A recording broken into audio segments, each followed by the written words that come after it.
in 4-part, Part 1, Part 2, Part 3, and Part 4. Now look at Part 1. Part 1. You will hear a student phoning to inquire about a car for sale. First, you have some time to look at questions 1 to 7.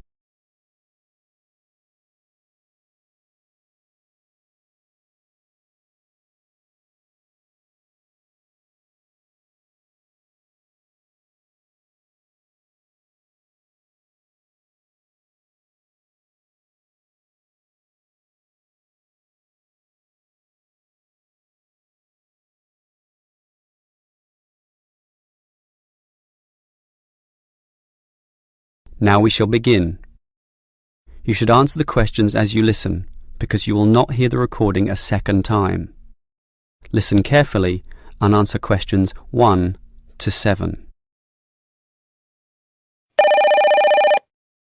Hello, can I speak to... the advert doesn't give a name. Well, the name is Bob, and I guess this call is about the car I'm selling, right? Yes, my name's Francis, and I'm definitely interested. You'll like my car then. Clean, neat, nice. What sort is it? Oh, the original model was called an Echo. You know, like the echo a sound can make. But then they changed the name to Yaris just before I bought it. Yaris. I don't know why. I liked the old name, and it's the same car, but that's what it's called. So, what's the colour? The ad says it's cream-coloured. Like cream, then? Yeah, well, it's more of a yellow colour, actually. Not cream? No, I don't know why I said that. It's like a canary, and small like one, too. So, what about the power? How many cylinders does it have? 4 or 6? My brother has a 6-cylinder car and says it's very powerful. Well, this one's 4 only, but I find it fine for city driving. As long as you don't intend to drive this car interstate or across the country, it does the job fine. That's okay. I just want the car basically for commuting to work and maybe some weekend trips. Is it 2-door or 4-door? I suppose it's not 4-door. The car's too small for that, right? Right, just 2 doors, as you say. The front seat bends forward to allow entry into the rear. That's fine by me. This car is just for my girlfriend and I anyway. What about accessories? Radio, CD player, anything else? Does it have an air conditioner? Well, no, it doesn't, but I don't find that a problem. I just open the window. I mean, if you really want, you can pay to have an AC installed. Basically, the only additional feature this car has is a radio, but it's still a great deal. That depends on the price. You say you want $12,800, right? Yep, about that. Well, obviously you expect the price to be reduced to an even figure, right? Well, I don't know. $12,000. $12,500, maybe. If you can lower it a bit, I'll come and have a look, okay? Okay. Let's say $12,400, but I won't lower it any more than that. Certainly not to $12,000. Well, if I can get that better price, I may come over this afternoon. But what year is this car? How old is it? My brother's got a 12-year-old car and it's showing problems. Well, my car was brand new only 3 years ago, but it still looks like it's only been 1 year on the road. Okay, that sounds good. Before you hear the rest of the conversation, you have some time to look at questions 8 to 10.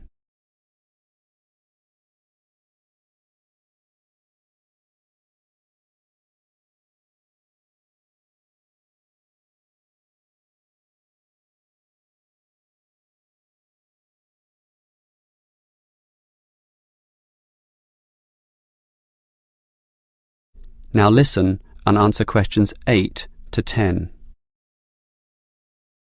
Can I just ask a few more general questions about this car you're selling? Sure. Can you just tell me why you think it's such a good deal? Of course, I won't necessarily believe you, but just tell me what you think. You can believe me. I honestly think this is a nice car, well worth buying at the price I'm asking. How much registration does it have left? Oh, to be honest, not so much, but I think having lots of registration is irrelevant. It's the car you're paying for, the quality and advantages of the engine itself. Well, what about that then? Okay, many people like to accelerate down the freeways, right? There are a lot of speed demons out there who think quickness is all that matters, but basically, people are mostly trapped in city traffic. So one of the things I like is that because this car is small, you can put it anywhere. Say you're in the city wanting to duck into a shop. Well, you can fit this car in any little space while you go shopping or do other things, and that saves you a lot of time. Yeah, but it's not that powerful, right?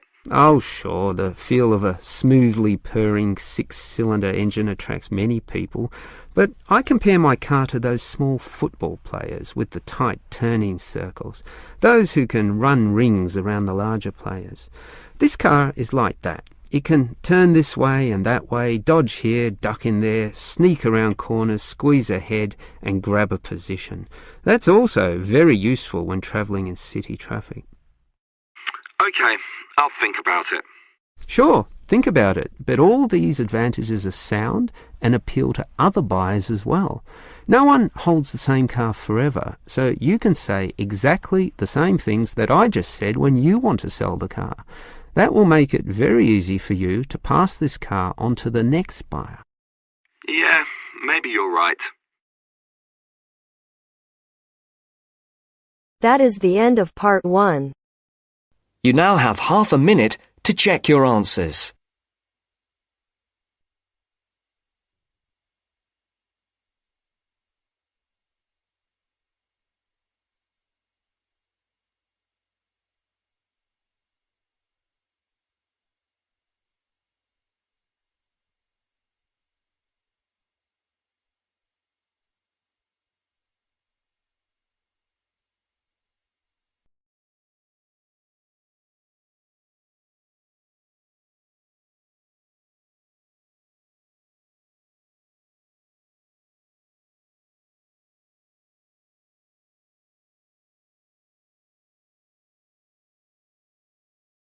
Now turns to part 2.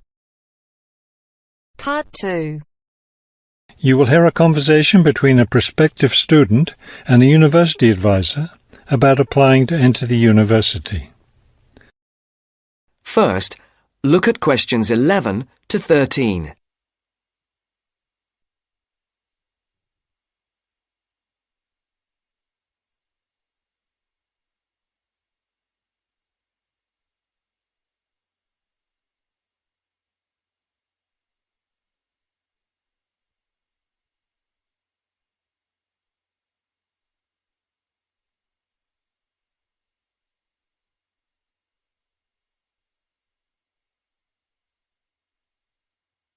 As you listen to the first part of the interview, answer questions 11 to 13.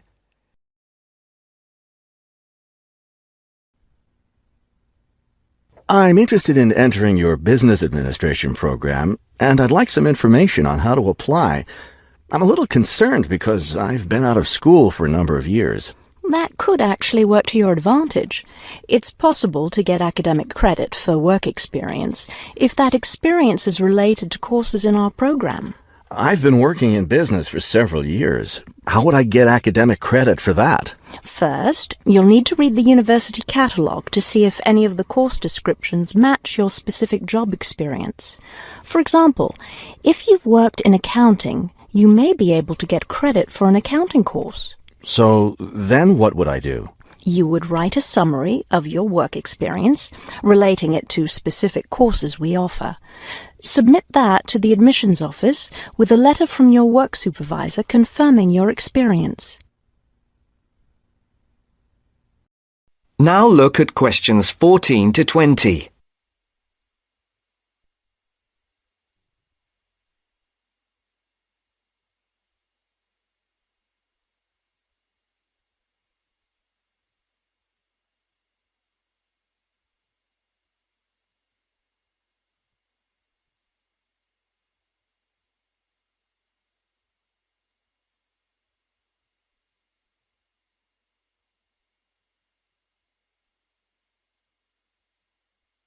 As the interview continues,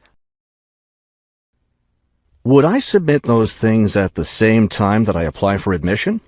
That would be the best idea.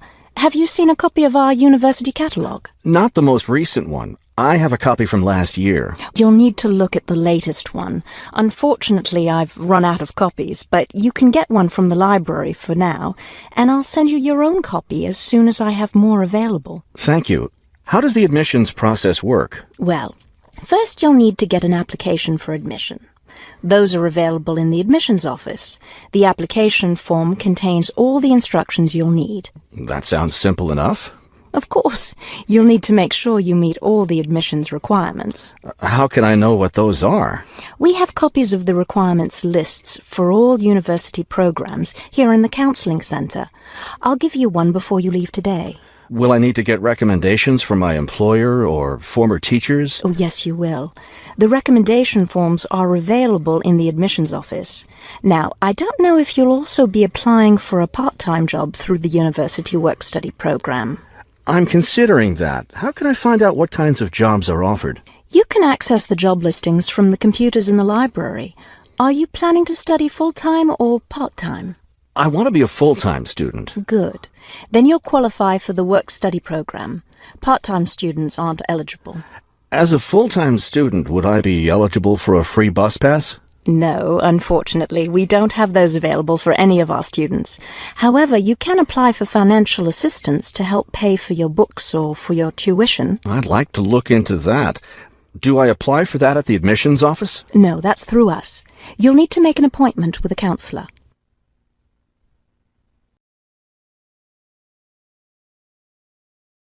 That is the end of part 2. You now have half a minute to check your answers.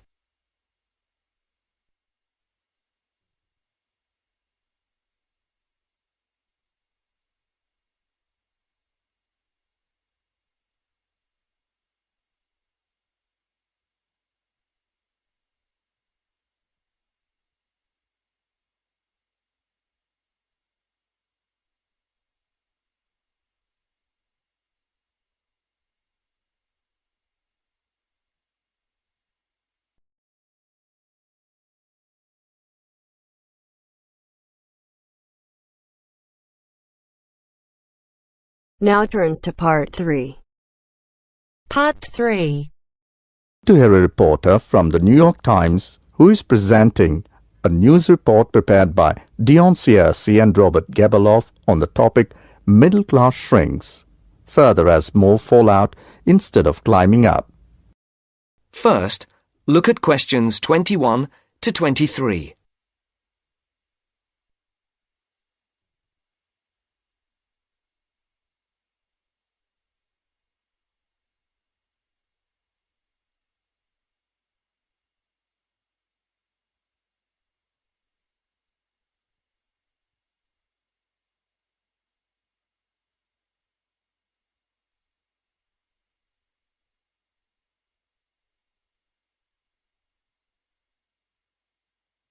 As you listen, answer the questions.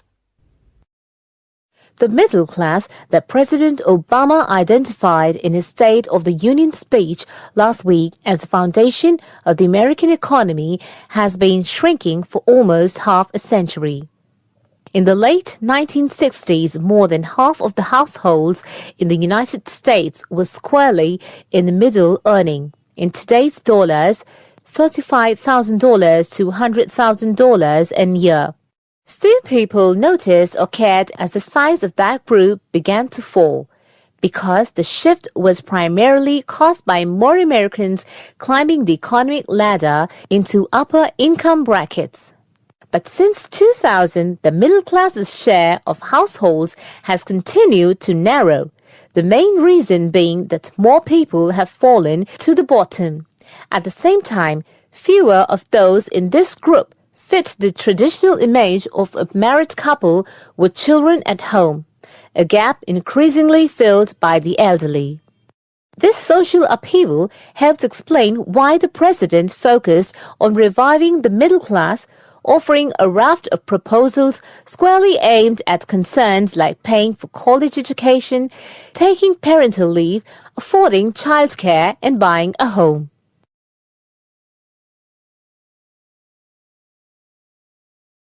Before the conversation continues, look at questions 24 to 30.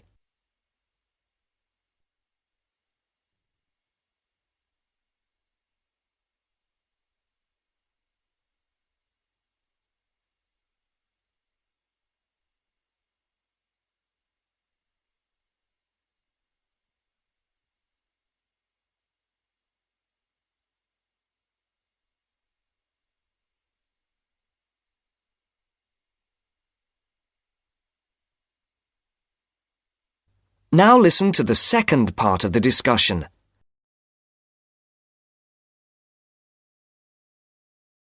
Mr. Obama told Congress and the public, "Still, regardless of their income, most Americans are identified as middle class. The term itself is so amorphous that politicians often cite the group in introducing proposals to engender wide appeal. The definition here starts at $35,000, which is about 50% higher than the official poverty level for a family of 4 and ends at the six-figure mark. Although many Americans in households making more than $100,000 consider themselves middle class, particularly those living in expensive regions like the Northeast and Pacific Coast, they have substantially more money than most people. However, the lines are drawn. It is clear that millions are struggling to hang on to accoutrement that most experts consider essential to a middle-class life. I would consider middle class to be people who can live comfortably on what they earn, can pay their bills, can set aside something to save for retirement and for kids in college, and can have vacations and entertainment, said Christine L. Ovens, Executive Director of the National Employment Law Project.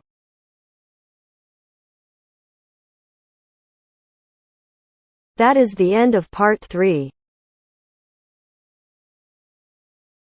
You now have half a minute to check your answers.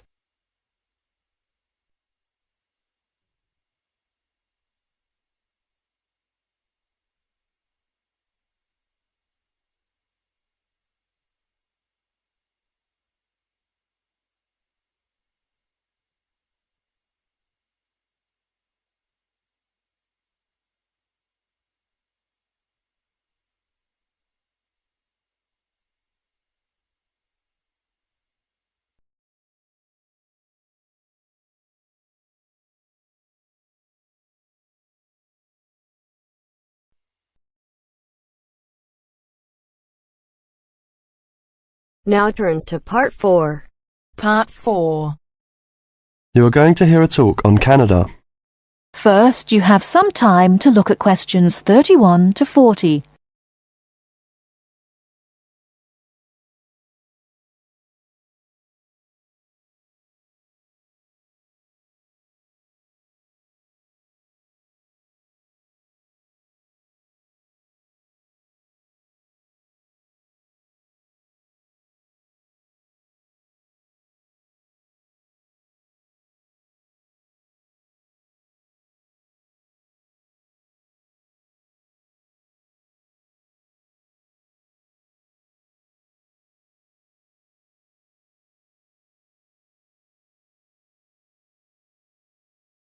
Now listen carefully and answer questions 31 to 40.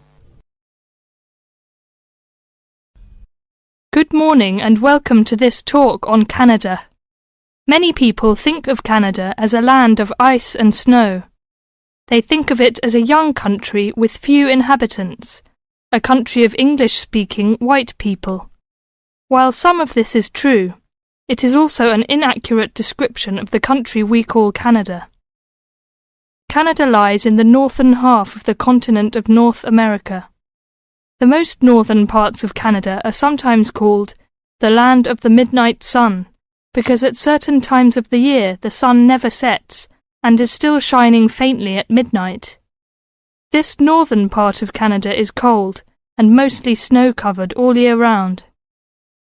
Most of the people who live in this northern part of Canada are called Inuit or Dene. They were once called Eskimos. They are the original people of this land and are part of what are called the First Nation. As we move to the more southern parts of Canada, the land changes and so does the people. Moving from east to west in southern Canada, we travel from the Atlantic provinces of Nova Scotia, Newfoundland, New Brunswick, and Prince Edward Island. These small provinces with small populations border on the Atlantic Ocean.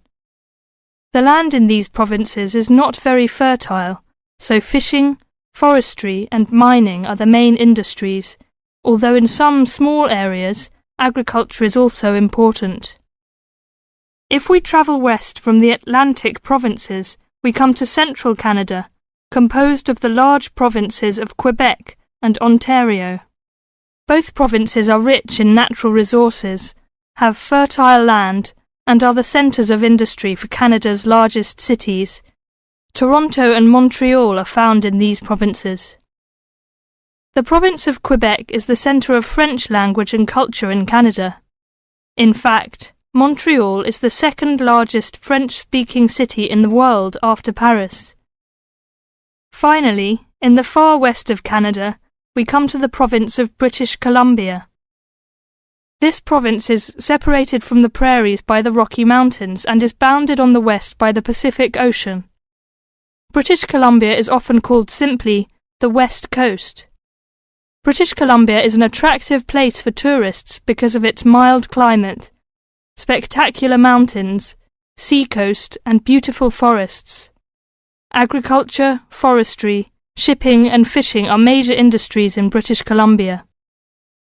The people of this land of Canada are as varied as its landscape. The original settlers, those we call the people of the First Nations, came from Asia by crossing the Bering Strait from Siberia to Alaska. In their new environment, they developed many new languages and cultures. In the 16th century, the first Europeans arrived in eastern Canada. They came from Britain and France. By making treaties with the original inhabitants, they gradually established colonies in eastern and central Canada. After a war with France, Britain took over the French colonies in Quebec and eastern Canada. By the end of the 18th century, all of Canada was under British rule. From this time until the present century, most of the immigrants to Canada were British, Scottish, and Irish. In this century, however, Canada has had an influence of settlers from all over the world. There are now hundreds of thousands of people from Asia, Africa, and South America who now call Canada their home. That is the end of part 4. You now have half a minute to check your answers.